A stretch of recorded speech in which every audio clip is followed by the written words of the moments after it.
तो हम हॉस्टल का वॉशरूम यूज़ नहीं कर पा रहे थे और बाहर जो वॉशरूम था वो बहुत गंदा था, तो वो प्रॉब्लम हो रही थी। ये नहीं पता किसने मना किया था, पर वो ये प्रशासन का ही इसमें मतलब हाथ है।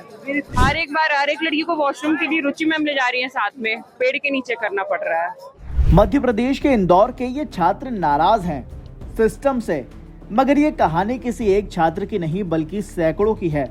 और अब मध्य प्रदेश लोक सेवा आयोग के खिलाफ इंदौर में छात्रों का गुस्सा थमने की जगह और बढ़ता जा रहा है। 18 दिसंबर से सड़क पर अनशन पर बैठे सैकड़ों अभ्यर्थी अब तक नहीं उठे हैं।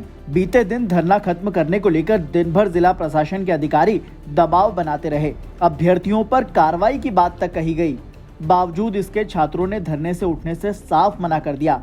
ये सैकड़ों अभ्यर्थी पिछले 75 घंटे से भी ज्यादा वक्त से नेशनल एजुकेशन यूथ यूनियन के बैनर तले मध्य प्रदेश लोक सेवा आयोग कार्यालय के सामने धरने पर बैठे हैं। अब तक परीक्षाओं की उत्तर पुस्तिकाएं दिखाने, 100% रिजल्ट जारी करने, रिक्त पदों पर तत्काल नियुक्तियां समेत इन अभ्यर्थियों की दूसरी मांगों पर आयोग ने कोई आश्वासन नहीं दिया है। उल्टा शुक्रवार सुबह से ही जिला प्रशासन के अधिकारी अभ्यर्थियों को डराने में लगे रहे।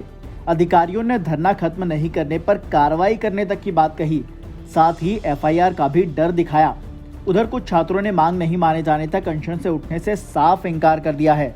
देखिए इंदौर से संवाददाता नीरज पांडे की एक खास रिपोर्ट। उसकी रात आधी रात हो चुकी है, रात के 1 बज चुके हैं। मैं मौजूद हूँ, ये इंदौर है और लोक सेवा आयोग के कार्यालय के बाहर छात्र लगातार धरने पर डटे हुए हैं। आज ये तीसरा दिन है और आधी रात हो गई है, लेकिन छात्र जो अभ्यर्थी हैं एमपीपीएससी के और अन्य परीक्षाओं के, वो पूरे जोश के साथ आधी रात को भी इस ठंड में, कड़कड़ाती ठंड में डटे हुए हैं।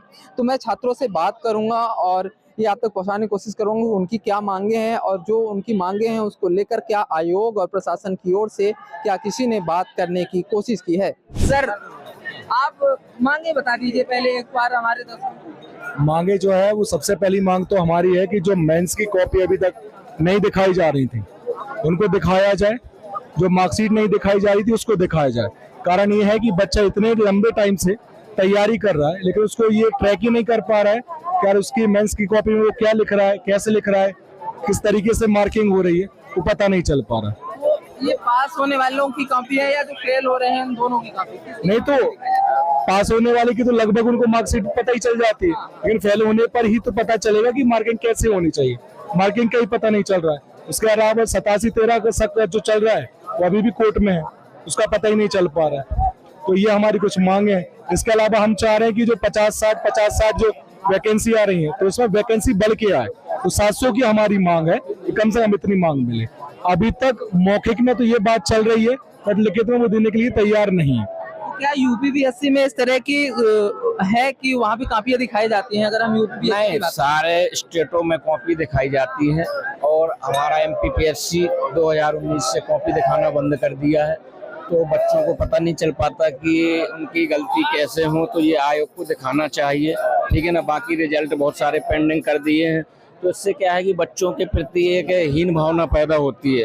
तो मैं आयोग से यही चाहता हूँ कि आयोग सारे रिजल्ट क्लियर कर दे, ठीक है ना, वैकेंसी बढ़ा दे और जो भी बच्चों की कॉपी वगैरह वो दिखा दे, जिससे बच्चे अपना रिवैल्यूएशन चेक कर सके, उन्हें पता चल सके कि हम क्या गलती कर रहे हैं। एक्चुअली में अभी कोई पता नहीं चलता कि बच्चा क्या गलती कर रहा है, क्या नहीं कर रहा है। इसमें कुछ आरक्षण को लेके भी बीच में कई पद अटके रहे, तो उसको लेके भी क्या मांगे हैं क्या?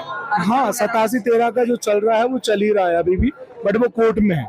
तो हम ये चाह रहे हैं कि वो जल्दी से जल्दी उसका सॉल्व हो, क्योंकि बहुत सारे जो रिजल्ट है वो अभी पेंडिंग पड़े हुए हैं। अब बच्चे को पता ही नहीं चल पा रहा है कि इसमें हुआ है या अगले में नहीं हुआ है, तो केवल बकेट में डले हुए, पता नहीं चल पा रहा कि किसका हुआ है किसका नहीं। तो आरक्षण के कारण भी बहुत दिक्कत आई है। हाँ, कल रोक रखे थे वॉशरूम के लिए, हॉस्टल में बात की थी रुचि मैम ने, पर फिर बाद में पता नहीं किसी ने जाके मना कर दिया था, तो हम हॉस्टल का वॉशरूम यूज़ नहीं कर पा रहे थे और बाहर जो वॉशरूम था वो बहुत गंदा था, तो वो प्रॉब्लम हो रही थी। नहीं, बाहर का तो बंद नहीं था, वो तो सार्वजनिक है, पर हमको यूज करने के लिए रुचि मैम ने बात किया था हॉस्टल में, पर फिर वो मना कर दिया गया था।